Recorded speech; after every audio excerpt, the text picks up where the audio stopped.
계시록에 대한 구조에 대한 내용입니다. 계시록이 전체의 그림들을 한번 그려보려고 하는데, 제가 지난주에 여러분의 광고를 드린 대로 오늘 여러분의 손에 계시록에 뭐 그 손이 뭐 이렇게 잡을지는 모르지만 가능한 여러분의 손에 계시록 한번 쥐어질 수 있는 글들을 좀 해보려고 합니다.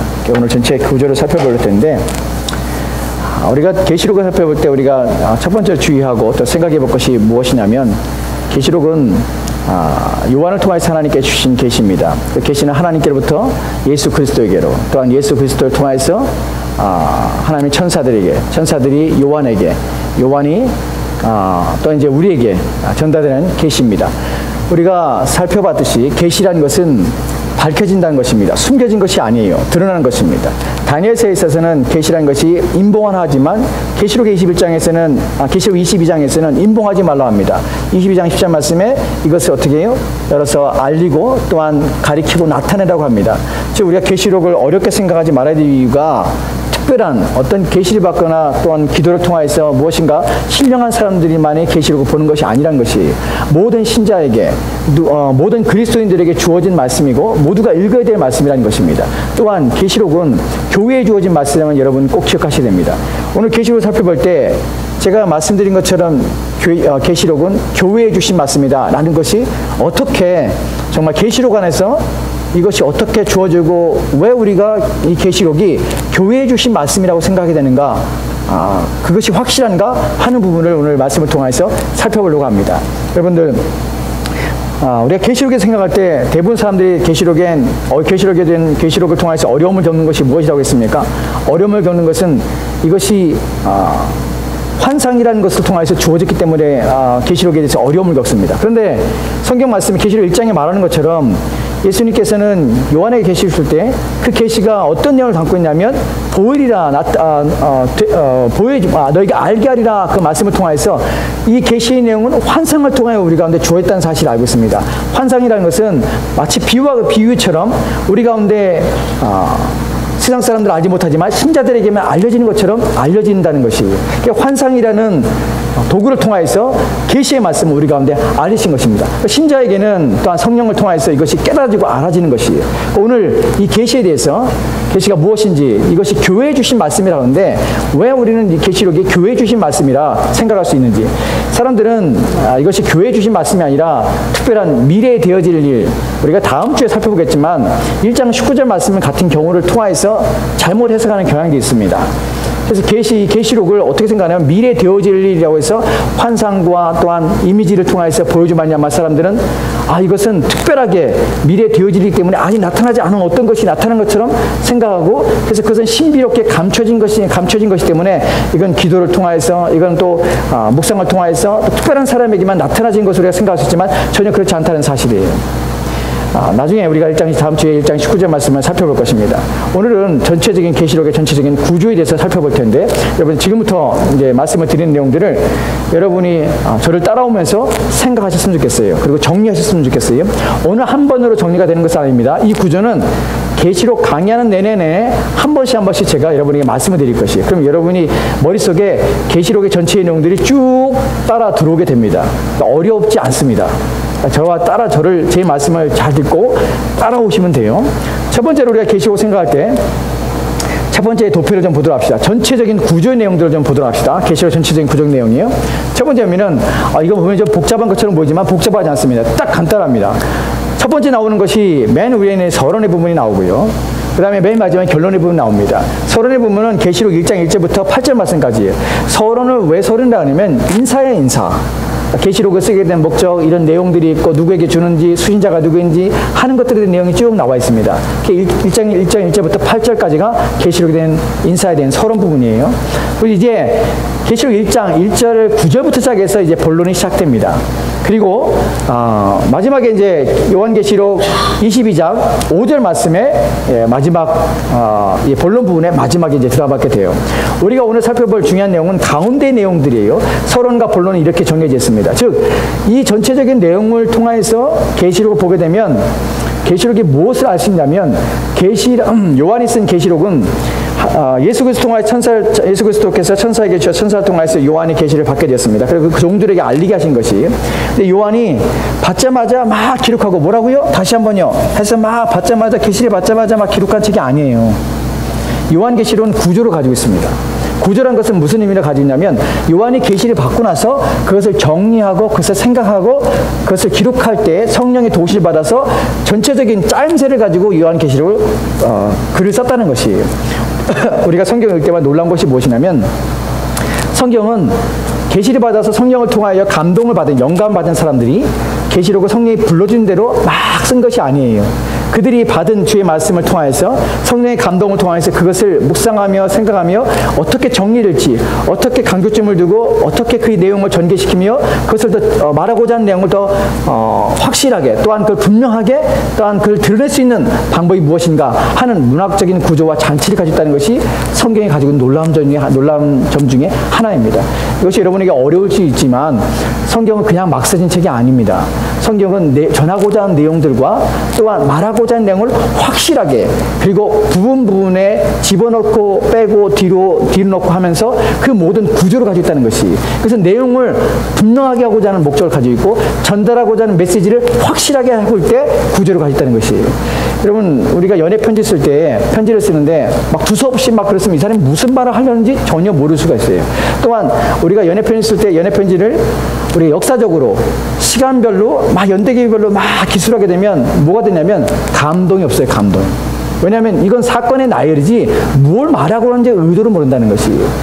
그러나 성경이 구조를 가지고 있다는 말은 연대기적으로 기록하지 않고 구조를 가지고 있다는 말은 그 말하고자 하는 내용을 더 확실하게 분명하게 드러내는 의도를 가지고 있다는 것이 그래서 그것을 정리하는 것이에요. 시간별로가 아니라 사건별로가 아니라 말하고자 하는 전달하고자 하는 내용별로 정리했다는 것입니다. 요한계시도 마찬가지예요. 내용별로 정리된 것이에요. 그래서 그 내용별로 어떻게 정리가 되는지 뭘 전하고자 하는지 하는 부분을 살펴보려고 합니다. 오늘 제가 여기에 올라온 이유가 무엇이냐면 오늘부터 저걸 기록한대요. 레코딩한대요. 그래서 이것을 다 인터넷에 올린다고 제가 여기 올라왔어요. 아래서 해야 되는데 올라오니까 좀 저도 이상하네요. 그렇게 이해하세요? 자, 먼저 보면은, 자, 본론을 봅시다. 본론은 계시록 1장 9절부터 22장 5절 말씀까지 내용이 나오는데, 여기서 첫 번째 보면은, 그 본론의 내용들을 보면 내용들이 4개가 나옵니다. 4개가 나오는데 요한계시록을 4개로 구분할 때 본론을 4개로 구분할 때 요한계시록 내용에서 나오는 4개는 어떻게 구분되냐면 환상으로 구분돼요. 즉 요한이 4개의 환상을 봤다는 것이에요.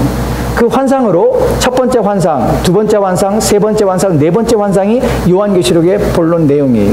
그러니까 여러분 어려울 게 없습니다. 계시록은요 이렇게 들어와요. 머리에 서론과 결론이 있고 본론에는 4개의 환상이 들어있다. 이것이 요한계 전체예요. 그러니까 이것을 그 내용의 지역적인 부분들을 이제 어떻게 이해하고 깨닫느냐는 우리가 점점점 한 장씩 한 장 살펴보면서 우리가 나중에 살펴볼 것입니다. 여러분이 머릿속에 지금 담아둘 것이 뭐냐면 요한계시록엔 4개의 큰 환상이 가장 중심에 있다는 것이 환상을 얘기하고 싶다는 것이 환상이 뭐예요? 요한이 받은 계시예요. 우리 가운데 알고자 하는 것이에요. 그 첫 번째 환상을 보겠습니다. 첫 번째 환상을 보면 여기 제1환상이 나오죠. 제1환상은 7촛대예요. 계시록 1장 9절부터 3장까지 나오는 내용인데 1장에서는 예수님께서 이제 말씀하신 내용이 나와요. 그리고 이제 2장부터 시작해서 7교회가 나오죠. 계시록 하면 항상 여러분 머릿속에 막 떠오르는 게 뭐예요? 7교회 나오는 것이에요. 7교회 여러분 외우세요? 못 외우시죠? 저는 어떻게 외우냐면 에버서도 사빌라 이렇게 외워요. 앞글자만 외워요. 에버서도 사빌라. 이게 대부분 외우는 사람들이 이렇게 외우는데 에버서도 사빌라에서 일곱 교회를 외워요. 에베소, 버가모 이렇게 막 순서대로 외웁니다. 나중에 여러분들 다다음 주에 이제 이 7교회에 대해서 살펴보려고 합니다. 무슨 의미인지. 그러니까 첫 번째 3장까지는 무슨 내용이냐면 7교회예요. 7촛대라는 7교회가 교회에 대한 하나님의 예언이 있습니다. 7교회가 나오고 두 번째 이제 그 환상이 4장부터 16장 21절까지는 7인, 7나팔, 7대접이에요. 이때부터 이제 혼란스러우기 이제 시작합니다. 그리고 이제 계시록을 덮어버려요. 왜냐하면 도대체 무슨 말이지 이게? 그리고 인, 나팔, 대접. 계속해서 막 하나님의 진노가 막 임하기 시작하는 것이에요. 이를 막 떼면서 하나씩 떼면서 막 진노가 임해요. 그 다음에 나팔이 막 불면서 또 재앙이 막 임하기 시작해요. 대접이 또 쏟아지면서 또 하나님의 진노가 또 마지막 남은 진노가 끝마치게 돼요. 그러니까 이걸 통해서 이게 도대체 무슨 말이지? 왜 하나님의 진노가 이게 도대체 이 진노는 누구한테 내리는 것일까? 또한 이 진노는 이 진노를 통해서 이 땅에 감히 이 땅에 남아 존재할 자가 누구인가 하는 두려움이 생기게 됩니다. 왜 계시록을 두려워하냐면 이 일곱 나팔, 일곱 대접에 대한 재앙 때문에, 그래서 이것을 바르게 해석하지 못하기 때문에 문제가 발생합니다. 사실은 우리가 다음 주에 살펴보겠지만 이 4장부터 시작해서 이제 계시록을 왜곡시키는 일들이 벌어지기 시작합니다. 왜 사람들이 계시록에 대해서 왜곡이 가능하냐면 4장부터 뭐라고 생각하냐면 4장에는 어떤 내용이냐면 천상에서 예배드리는 것이 나와요. 그러니까 하늘에서 예배를 드리는 것이에요. 천상에서 막 모든 피조물들이 하나님께 막 예배드려요. 근데 이게 계시록 3장에서 나오는 7교회까지 한 다음에 갑자기 변화가 막 분위기가 싹 바뀌어서 이제 하늘로 올라가는 것이 내용이.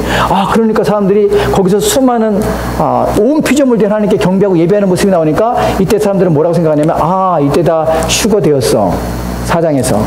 그래서 뭐가 나냐면 7년 환란과 휴거가 등장하기 시작합니다. 그리고 어떻게 휴거된 사람들은 이 일곱인 나팔 대접의 재앙을 받지 않는다고 해요. 그러니까 어떻게 해요? 발버둥 치고 휴거돼야 되는 것이. 목숨 걸고 7년 환란 속에서 거기까지 가면 안 돼요. 7년 환란 받는 사람들은 누구냐면 휴거되지 않은 사람들이 7년 환란 받아요. 그래서 목숨 걸고서는 천국에 가야 되는 거예요. 이단들이 막 그런 얘기를 하면 사람들이 혹하는 이유가 바로 이런 이유 때문에 그래요. 근데 여러분 정말 성경이 그렇게 말하고 있는가 하는 걸 살펴봐야 돼요. 우리가 나중에 4장 지나갈 때 이 부분에서 7년 환란의 거짓됨과 잘못됨들을 성경을 잘못 해석하고 있음에 대해서 나중에 살펴보려고 합니다. 4장에서 16장 21절까지 일곱인, 일곱 나팔, 일곱 대접에 대한 이야기 쭉 나옵니다. 또 세 번째 환상은 큰 성 바벨론의 이제 멸망이에요. 11장 1절부터 20장 15절 말씀까지 세 번째 환상이 나타납니다. 이 환상의 이유는 무엇이냐면 어떻게 구분되냐면 요한계시를 가장 크게 구분되는 것이 여러 가지 구조적인 해석도 있지만 일반적으로 네 개의 내용으로 해석하는 이유가 무엇이냐면 성령에 감동되어서 성령에 이끌려서라는 표현이 이렇게 4번 나오는 것이에요. 즉 요한에게 첫 번째 성령의 감동, 성령께서 말씀하시기를 이르시기를, 또 두 번째 성령께서 감동하시기를, 성령께서 인도하시기를 이끄시고, 이런 표현들이 4번에 등장합니다. 이걸 통해서 새로운 환상, 새로운 비전들, 새로운 계시가 요한에게 임했다는 사실을 우리가 알게 되는 것이에요. 그래서 이렇게 4개로 구분하는 것입니다. 이해가 됩니까? 세 번째는 큰 성 바벨론의 멸망입니다. 네 번째는 거룩한 성 새 예루살렘이 이제 하늘부터 내려오는 것이에요. 그게 21장 1절 말씀부터 새 예루살렘이 내려오기 시작합니다. 이런 부분들을 4개의 내용, 환상을 4개 가지고 있는데, 그럼 이거하고 이제 교회가 무슨 상관인가? 왜 계시록이 교회에 주시는 말씀이고 교회에 대한 내용이라고 얘기를 하는가 하는 부분에 대해서 이것을 좀 더 세밀하게 살펴볼 텐데, 지금 우리가 살펴볼 것은 이 부분입니다. 본론 부분만 우리가 살펴보도록 합시다. 그 다음 내용을 좀 보면, 그 다음에 아까 제가 말씀드렸던 이 4가지 내용들이, 4가지 환상의 내용들이 나와 있습니다. 이것을 좀 정리해 볼게요. 정리하면 첫 번째 환상을 봅시다. 첫 번째 환상은 7 촛대에 대한 내용이죠. 7 교회에 대한 내용입니다. 그래서 내용의 종합은 교회예요. 교회에 대한 얘기를 하겠습니다. 그 교회가 건전한 교회건 칭찬받는 교회건 아니면 예수님을 통해서 책망을 받는 교회건 그 교회의 내용들은 그 전체의 내용은 교회에 대한 내용이에요. 두 번째 제2 환상에서는 7인 나팔 대접인데 이것은 심판이에요. 어디에 대한 심판이냐면 세상에 대한 심판이에요. 그래서 이것은 두 번째 환상의 결론은 심판이 세상에 대한 것입니다. 세 번째는 17장부터 시작되는 것은 큰 성 바벨론이에요. 여러분 지난번에 예전에 제가 한번 설교 한번 했었죠. 세상과 신자에 있어서 구분되는 그 앞에 붙어있는 말 중에서 가장 크게 구분된 것이 뭐냐면, 세상이라는 단어에서 들어있는 것은 뭐냐면 큰이라는 것이 큰 성 바벨론이 크다는 것이 세상적인 의미예요. 그러나 신자에게 있어서, 성도에게 있어서 가장 앞에 붙어있는 가장 좋은 단어가 무엇이냐면, 또 붙어있는 단어가 무엇이냐면 거룩함이에요. 큰 성 바벨론이지만 신자에게는, 성도에게는 뭐라고 붙이냐면 거룩한 성 예루살렘이라는 말이에요. 즉 이것이 다른 부분입니다. 세상에서는 크고 좋은 것, 재능이 높은, 재능이 많은 것, 또한 많은 것들을 가지고 있는 것, 큰 것, 이런 것들이 다 세상적인 것이지만 신자에게서, 신앙에 있어서 영역에서는 큰 것이 아니라 무엇이 가장 중요하냐면 거룩성이에요. 신자가 거룩성을 상실하면 아무것도 아닌 것이에요. 세상의 모든 것을 가졌더라도 거룩성을 상실하면 신자가 아닌 것이에요. 그게 다릅니다. 세상은 크지만 신자는 큰 것이 아니라 거룩해져야 되는 것이에요. 그것이 우리가 성경에서 말하는 신자됨이에요. 신자됨. 그래서 본문에서 말하는 것처럼 제 환상의 새 예루살렘은 거룩한 성 새 예루살렘이에요. 이 거룩한 성 새 예루살렘은 완성된 교회를 말하고 교회를 말합니다. 이것이 우리가 계시록 21장에 또 잘못 보는 것이 뭐냐면 옛날에 이제 저희 선배 목사님들이 계시록을 설명할 때 우리 여러분도 그런 생각하는 경우들이 있는데 새성, 새하늘과 새 땅이 새하늘과 새 땅이 있으면서 그 새하늘 새 땅에서 새성, 거룩한 성 예루살렘이 하늘에서 막 내려와요. 근데 이것을 우리는 천국이라고 번역을 천국이라고 생각하는데 아니에요. 계시록 21장에 보면은 21장 3절, 4절, 5절 말씀을 읽으면 2절 말씀에 뭐라고 하냐면 이 성 새 예루살렘이 내려오는데 마치 새 잔장한 신부와 같다는 표현을 쓰고 있어요. 이 표현의 의미가 무엇이냐면 하늘에서 내려오는 새 성, 거룩한 성 새 예루살렘은 누구냐면 성도들이에요. 성도들. 저 성도들이 내려오는 것이에요. 이 사람들 누구냐면 교회예요. 교회. 교회가 천상 교회가 이제 내려오는 것이에요. 이제 구원받은 자들이 함께 내려오는 것이에요. 그 새 땅에서 영원토록 왕노타며 살게 되는 것이에요. 그것이 21장의 내용입니다. 그래서 교회의 내용이 됩니다.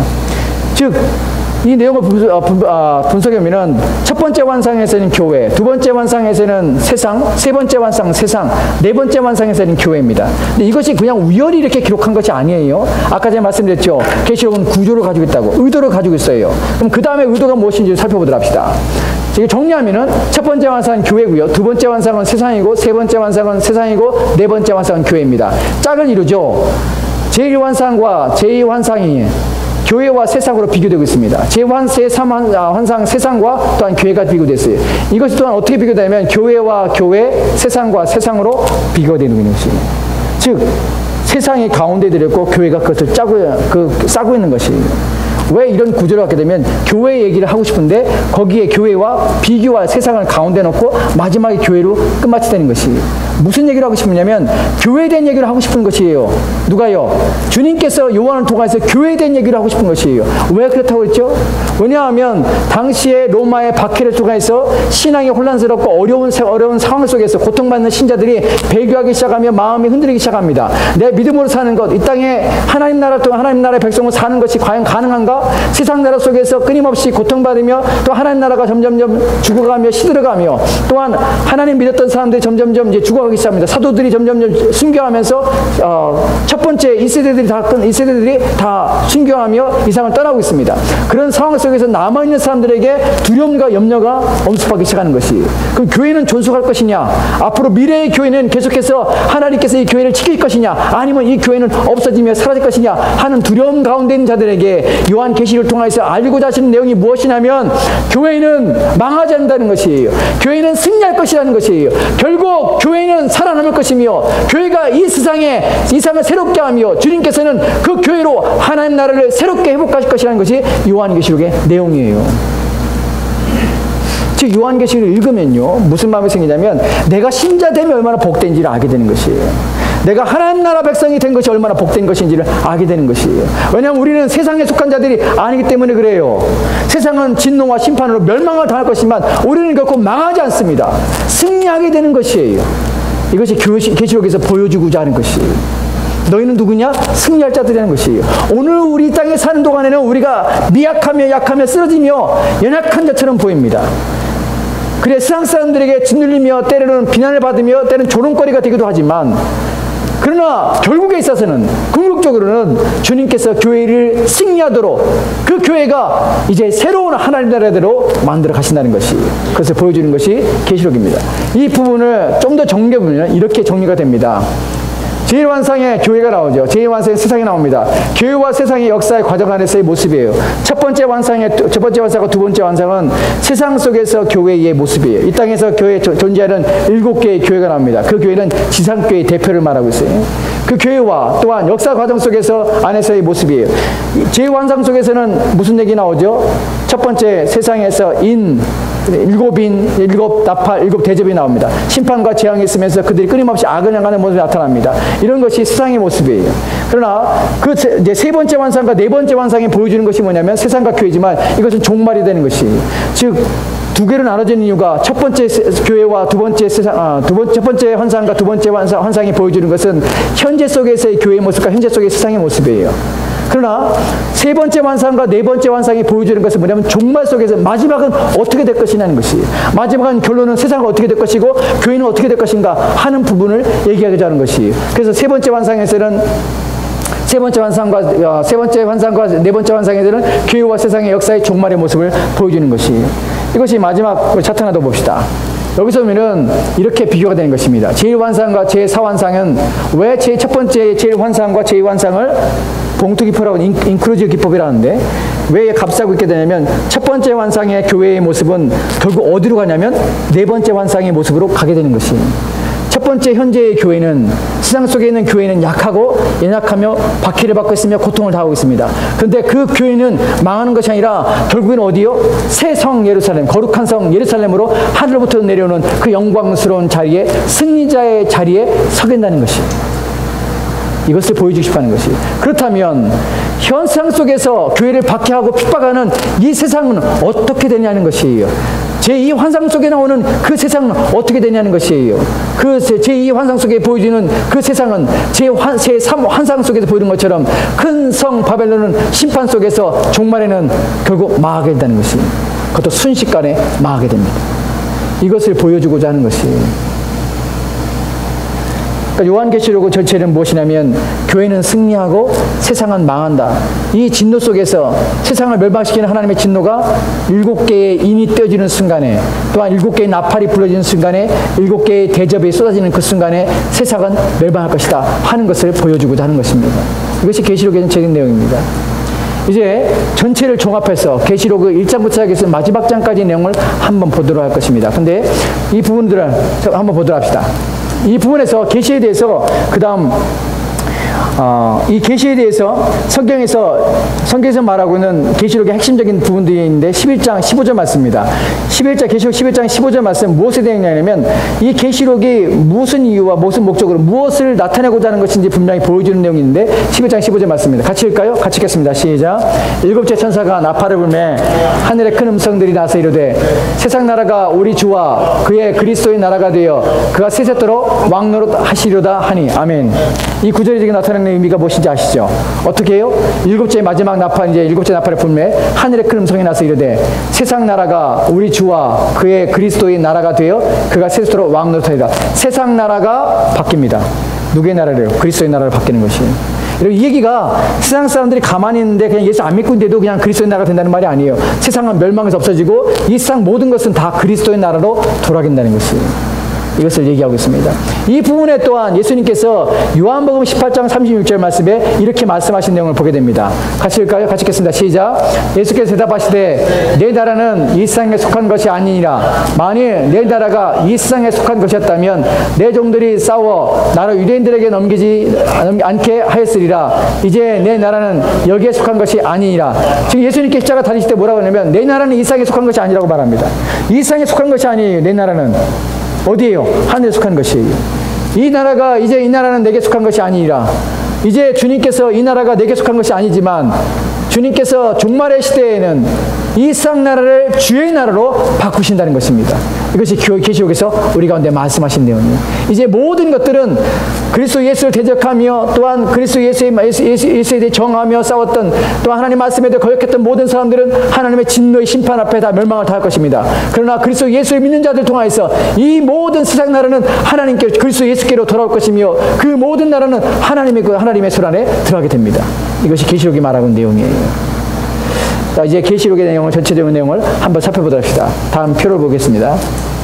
보이시지 않을까요? 보이시지 않겠는데 계시록의 전체적인 수사학적인 구조입니다.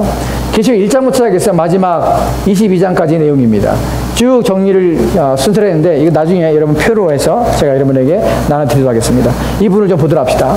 계시록 1장이면 서문이 나오죠. 서문 1장입니다. 1장에 대한 서문 나오고, 그 다음에 1장 9절 말씀에서 첫 번째 우리가 살펴봤던 제1환상이 시작되는 것입니다. 제1환상 7교회에 대한 메시지가 나오고 3장까지, 그 다음에 4장부터 보좌와 어린 양에 대한 4장 5장에서 천상 예배가 나와요. 하늘 예배가 나오는데 갑자기 이 얘기가 나오는 얘기가 무엇이냐면, 왜 갑자기 분위기가 7교회에 나오다가 뜬금없이 이 천상으로 올라가요. 그래서 아까 제가 말씀드린 대로 뭐라고요? 사람들이 휴거돼서 천상에 올라가서 이제 예수 믿는 사람들 다 그곳에 올라가서 6장부터 시작되는 하나님의 진노, 7인, 7나팔, 7대접을 이제 받지 않겠다, 이렇게 얘기가 나오는 것이에요. 그러나 그렇지 않아요. 왜 이렇게 되냐면, 왜 3장과 4장에 뜬금없이 천상으로 갑자기 분위기가 이 땅에 있던 것이 저 하늘의 얘기를 보여주냐면 3장에 있는 마지막 구절 때문에 그렇습니다. 그 다음 성경 구절 볼까요? 한번 더 누르세요. 3장 21절 말씀에는 같이 읽을까요? 같이 읽겠습니다. 시작. 이기는 그에게는 내가 내 보좌와 함께 앉게 하여 주기를, 내가 이기고 아버지의 보좌와 함께 앉은 것과 같이 하리라. 귀 있는 자는 성령의 교회들에게 하시는 말씀을 들을지어다. 이것은 마지막 교회에게 예수님께서 하시는 말씀이에요. 라오디게 교회에게 하시는 말씀이에요. 마지막 교회가 하신 말씀이지만 계속해서 교회들에게 하신 말씀 중에 가장 반복되는 것이 뭐냐면 이기는 자에게, 이기는 자. 그러면 이기는 자는 어떻게 되는가? 이기는 자에게는 내가 보좌와 함께 보좌에 함께 앉게 하여 주기를, 내가 이기고 아버지 보좌와 함께 앉은 것 같이 하리라. 이 얘기를 보여주는 것이에요. 이기는 자는 어떻게 해요? 보좌에 함께 앉게 해주자는 것이에요. 그 보좌 앞에 서게 해주겠다는 것이에요.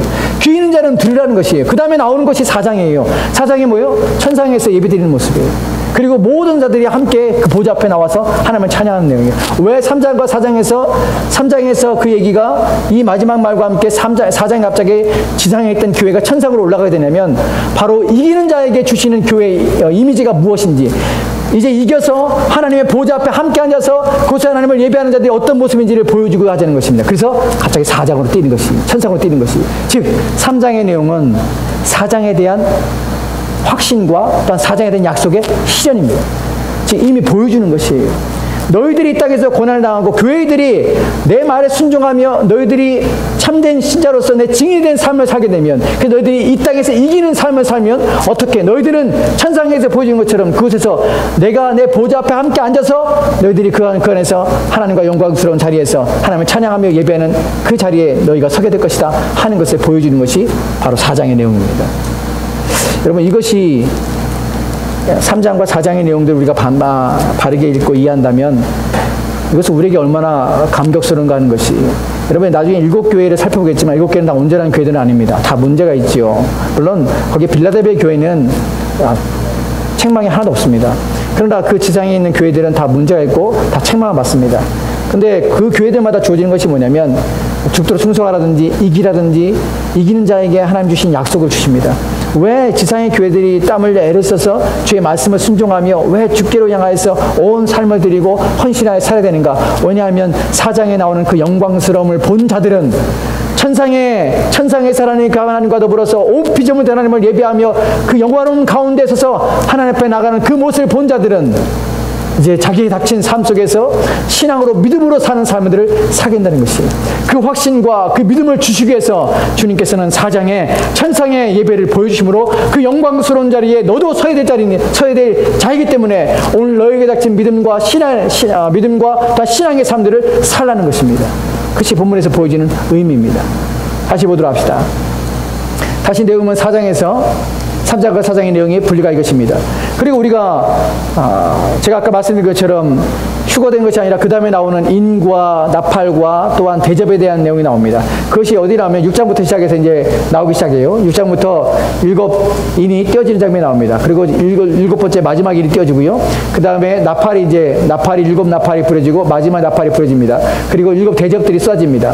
그리고 이제 바벨론 17장부터 큰 성 바벨론 나오고, 그 다음에 바벨론의 이제 멸망과 그 다음 새 예루살렘의 21장부터 새 예루살렘의 내용이 나옵니다. 근데 여기 보면은 첫 번째 인과 그 다음에 두 번째 나팔이 울려 퍼지는 그 사이에 7번째 인이 떠지는 가운데 7장에 다른 내용이 나오기 시작합니다. 갑자기 진노가 막 쏟아지다가 갑자기 7장에서 스탑되는 느낌이 나와요. 그리고 뭐가 나오냐면 14만 4천 명이 나와요. 하나님께 인친 자들이 나와요. 왜 그런 줄 아십니까? 왜 이런 구조를 가진 줄 알아요? 왜냐하면 아까 말씀드린 요한계시록은 구조를 가지고 있습니다. 그 구조 내용 속에서 우리에게 끊임없이 보여주는 것이 첫 번째 3장에서 이미지를 보여줍니다. 내가 이렇게 책망을 받지만 네가 바르게 살아라. 너희가 바른 신앙과 믿음을 살아라. 그러면 너희는 너희가 나중에 너희가 가야 될 곳, 네가 서야 될 것이 어디냐면 이 영화로운 이 천상의 예배 속에서 하나님 앞에 서게 될 것이다. 그 내용으로 우리의 힘과 용기를 북돋아 줍니다. 그리고 우리가 믿음으로 살아야 될 이유가 또한 동기를 우리 가운데 불러일으킵니다. 그리고 또 진노가 시작되는 것이에요. 일을 막 됩니다. 그 인 속에서 고통을 당하며 신음하지만 그러나 본문에서 나온 것처럼 교회의 보호가 7장에서 말하는 것들은 하나님께 인쳐진 자들 14만 4천들은 하나님께서 그들을 보호하시며 지키신다는 사실을 우리 가운데 말씀하시는 것이에요. 환난 가운데 있지만 너희들은 내가 버리지 않고 너희들은 내가 책임을 지겠다는 것이 하나님의 약속이 이 안에 담겨지는 것이에요. 진노 가운데 하나님의 백성 어떻게 될 것인가? 진노 가운데 함께 진노당하여 멸망당할 것인가? 그렇지 않다는 것이에요. 너희는 보호할 것이라는 것이에요. 그 중간에 6번째 인과 7번째 인 사이에 7장을 넣으면서 우리 가운데 너희가 누구인가? 너희는 내가 택함 받은 자이며 너희는 내가 인을 쳤기 때문에 너희 중에 한 사람도 잃지 않겠다. 보호하신다는 하나님의 약속이 이 안에 담겨지게 되는 것입니다. 이 요한계시를 읽었던 초대교회 성도들은 이 말씀을 함께 읽었던 사람들은 계시록 읽으면서 가슴이 뜨거워짐을 느낄 것입니다. 왜냐하면 환난을 받았지만 나는 어떻게 되는 것이? 이 환난 가운데 나는 버려지는 것인가? 아니라는 것이. 너희는 내가 지켜줄 것이라는 것이. 너희는 내가 너희 인쳐서 내 백성 삼은 자라는 것이. 하나도 잃지 않겠다는 것이. 이 말씀을 들으면서 그 환난 가운데서 나는 견디며 지켜낼 자라는 것을 인식하게 되는 것입니다. 또한 두 번째 나팔 일곱 개의 인의 재앙 가운데서 그 다음에 이제 나팔의 재앙이 나옵니다. 나팔 7개 나팔의 재앙에서 갑자기 6번째 또 스탑하게 됩니다. 그리고 10장과 11장에서는 무슨 내용이냐면 10장에 있어서는 갑자기 요한이 천사로부터 자그마한 책을 하나 받습니다. 그 책을 삼킨 내용이 나와요. 11장에서는 두 증인이 나옵니다. 감람나무 두 증인이 나옵니다. 이 내용이 갑자기 삽입되는 이유가 무엇이냐면 이 환난 가운데서 교회는 어떤 역할을 해야 되는가 하는 부분이에요. 요한이 책을 먹고 그 책을 먹었다는 것은 이제 그것을 전하라는 것이에요. 그것을 가리키라는 것이에요. 교회는 대표로서 요한이 받아먹은 그 책에 대한 내용은 이제 전해야 될 복음들, 하나님 말씀을 증거해야 될 내용들이 이 안에 담겨있다는 것입니다. 즉 교회는 어떤 자라면 교회의 사명은 끊임없이 진리를 외치며 진리를 지키며 진리를 수호하는 역할이 교회의 역할이라는 것이에요. 11장의 내용에서도 두 증인이 하는 역할이 교회의 대표로서 그들을 통해서 복음이 증거되는 일들을 한다는 것이에요. 즉 환난 중에서도 일상에서 사는 동안에 교회는 하나님이 지키실 것이며 또한 교회는 복음을 전하며 또한 복음을 지키며 수호하는 일들을 감당해야 되는 것이 교회라는 사실입니다. 이것을 말하고 있는 것이에요. 그리고 나머지 7개의 대접이 이제 쏟아지게 됩니다. 그리고 마지막 7 대접이 쏟아진 후에 이제 큰 성 바벨론이 어떻게 무너지게 나옵니다. 마지막 장면을 봅시다. 마지막 장면을 보면 마지막 7대 대접이 끝난 다음에 되었다라는 표현이 나옵니다. 16장 17절과 21장에 나오는데 한번 볼까요? 성경 구절 한번 들어갑시다. 6장에 봅시다. 6절에서 17절 말씀에는 같이 읽겠습니다. 시작. 그들의 진노의 큰 날이 이르렀으니 누가 등이 서리요 하더라. 이 말이 무슨 말이냐면 아까 제가 말씀드린 대로 6장에서 7장의 사이가 진노 중에 막 있습니다. 그래서 7장에서 제가 말씀드린 것처럼 14만 4천 명이 나와서 하나님께 인쳐진 자들이라는 표현이 나오죠. 그 하나님께서 보호하신다는 내용인데 이 내용이 왜 등장하게 되냐면 16장 마지막 17절 말씀에 이 내용이 나오기 때문에 그래요. 그들의 진노의 큰 날이 이르렀으니 누가 능히 서리요. 마지막 이렇게 끝나요. 16장 마지막 절에서. 즉 이렇게 진노가 내리는데 누가 능히 서리요 하는 천사들의 모습이 나옵니다. 그때에 17장에서 무슨 내용이 나오냐면 이 큰 진노 중에서 능히 설 자가 누구인지 나오는 것이 7장의 내용이에요. 즉 누구냐면 신자들이에요. 왜 7장에 있어서 갑자기 진노 가운데 7장의 내용이 등장하는 이유가 바로 이유입니다. 진노가 임하지만 그 진노 중에서 망하지 않고 능히 이 진노를 견디며 이겨낼 사람들이 바로 신자들이라는 것이에요. 왜냐하면 하나님이 지키시기 때문에 그래요. 또한 7장 14절 말씀에 보면은 내가 인침을 받은 자의 수를 들으니 이스라엘 자손이 각 지파 중에서 인침을 받은 자들이 14만 4천이라. 바로 이게 연결되는 것이에요. 그래서 6장과 7장에서의 내용이 7장의 가운데 삽입되는 이유가 무엇이냐면 신자들을 위한 것이에요. 인쳐진 자들은 멸망하지 않는다는 것이에요. 누가 등이 서리요? 누가 등이 섭니까? 신자들이 섭니다. 누가 등이 견딥니까? 신자들이 견딥니다. 왜요? 하나님께서 그를 인쳐줘서 견디게 하시기 때문에 그렇습니다. 그 다음 내용을 보도록 합시다. 요한계시록 16장 17절 말씀입니다. 같이 읽겠습니다. 시작. 일곱째 천사가 그 대접을 공중에 쏟음에 큰 음성이 성전에서 보좌로부터 나서 이르되 되었다 하시니. 아멘. 21장 6절 말씀일까요? 또 내게 말씀하시되 이루었다. 나는 알파와 오메가요 처음과 마지막이라. 내가 생명수 샘물을 목마른 자에게 값없이 주리니. 아멘. 16장 17절 말씀에 되었다는 표현을 씁니다. 여기서 되었다는 것이 무슨 의미냐면 일곱째 천사가 그 대접을 공중에 쏟음이에요. 그럼 무슨 말인지 아세요? 지금 인 7개 인, 그 다음에 7개의 나팔, 7개의 대접이 순서대로 나오기 시작하죠. 마지막 7개 대접의 마지막 대접을 쏟았습니다. 이제 재앙이 끝이 난 것이, 재앙이 끝이 났을 때 뭐라고 표현하냐면 되었다는 표현을 쓰는 것이에요. 이 되었다는 표현은 뭐냐면 완성하였다는 것이, 이제 끝났다는 것이, 무엇이요? 재앙이 완성되었다는 것이, 이제 하나님의 진노가 완성되어서 세상이 멸망되었다는 것이, 그 선하는 것이 되었다는 표현입니다. 그 다음에 21장, 계시록 21장 6절 말씀에서도 내게 말씀할 때 이루었다 하는 표현을 써요. 이 단어와 이 단어는 똑같은 단어입니다.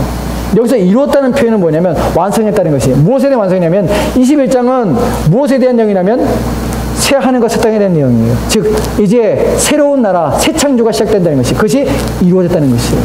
즉 멸망이 완성되었고 이제 하나님께서 이루고자 하시는 새 창조가 성취가 되었다 하는 것이에요. 이것으로 나가는 것이에요. 무슨 말이냐면 요한계시록은 이제 현재의 교회 상태에서 핍박을 받는 자들에게 쓰여졌습니다. 고난을 받고 있습니다. 이들이 고민하고 있습니다. 그 가운데 주님께서는 말씀을 통해서 그들의 격려함을 위로합니다. 너희들은 멸망하지 않을 것이고 너희는 나를 통해서 내가 너희를 보존하고 지킬 것이다. 너희는 인쳐진 자라 하는 그 마음을 그 말씀을 통해서 이들의 힘을 얻게 됩니다. 그리고 결국에는 보여주는 것이 뭐냐면 다 이루어진다. 무엇이 이루어지냐면 세상의 종말이 이루어져서 세상은 멸망할 것이다. 완성될 것이다. 그 다음에 그럼 너희들은 어떨 것이냐? 너희들도 이루어질 것이다. 성취될 것이다. 어떻게? 새 하늘과 새 땅으로서 너희는 영원한 영생에 이르게 될 것이다 하는 것이 요한계시록의 전체적인 내용입니다. 여러분, 요한계시록은 그렇기 때문에 교회의 현재의 모습과 교회의 미래의 모습이에요. 또한 요한계시록은 세상의 현재의 모습과 세상의 마지막의 모습이에요. 이것이 요한계시록입니다. 즉 이것은 교회가 읽음으로 교회에게 주신 말씀이 되는 이유가 무엇이냐면 이것은 우리에게 용기를 주고 우리에게 또한 담대함을 주기 때문에 그렇습니다. 요한계시록은 우리가 두려운 것이 아니에요. 요한계시록은 읽으면 읽을수록 그 내용을 알면 할수록 우리가 믿고 있는 것이 얼마나 확실한 것인지를 더 분명하게 해주는 것입니다. 요한계시록을 가까이 해야 될 이유가 무엇이냐면 요한계시록은 우리 가운데 승리를 보장해주는 책이기 때문에 그래요. 우리의 사는 삶이, 우리가 지금 믿고 하나님 앞에 사는 그 삶이 전혀 가치 없는 삶이 아니라 그것이 가장 복된 삶을 끊임없이 우리 가운데 말씀해 주는 것이 요한계시록입니다. 그게 승리자가 읽어야 될 말씀이에요. 여러분이 낙심하며 여러분이 절망합니까? 여러분이 세상 속에서 정말 신앙으로 사는 것이 옳은 것일까? 내가 하나님을 의지하는 것이 바른 것일까? 또한 교회가, 오늘날 교회가 이렇게 허물어지고 여러 가지 어려움 가운데 있지만 교회는 정말 온전히 하나님 앞에 설 것인가? 이런 두려움과 혼란한 마음이 여러분의 마음이 있을 때마다 계시를 통해서 확신을 가집시오. 교회는 망하지 않습니다. 하나님 나라는 망하지 않습니다. 이 세상 모든 나라는 하나님의 나라가 될 것입니다. 모든 거역하는 자들은 하나님의 진노 앞에 서게 될 것입니다. 그것이 요한계시록 우리 가운데 말씀하시는 확신된, 우리 가운데 주시는 확신의 말씀입니다. 여러분 이 말씀을 믿으십시오. 요한계시록의 전체적인 구조를 내용을 살펴봤습니다. 이 내용들은 우리가 요한계시록 앞으로 하면서 하나씩 더 살펴볼 것입니다. 요한계시록은 전체적인 내용은 교회라는 사실을 기억하십시오. 교회가 오늘날 어떻게 될 것인가? 그 말씀은 내가 오늘날 어떻게 될 것인가 하는 부분이에요. 여러분은, 저와 여러분이 그리스도 예수 가운데 있다는 것은, 그리스도 예수를 믿는다는 것은 우리는 천상 하늘에 있는, 또한 그곳에서 우리가 이미 예비되어 있고, 또한 그곳에서 우리는 영원한 천국에서 주와 함께 그 영광스러운 자리에 서도록 우리는 부르심을 받았습니다. 그렇기 때문에 우리는 결코 이 땅에서 주님의 진노와 또한 불의를 행함으로, 악을 행함으로 하나님 앞에 온전치 못한 모습으로 살아서는 안 되는 것입니다. 저와 여러분이 구원받았고 또한 천상교회에 속한, 또한 하나님께서 우리 인쳐주신 사람이라면 우리는 이기는 자가 되어야 됩니다. 그 날마다 믿음으로 승리하는 삶을 살아야 되는 것입니다. 우리 같이 기도할까요?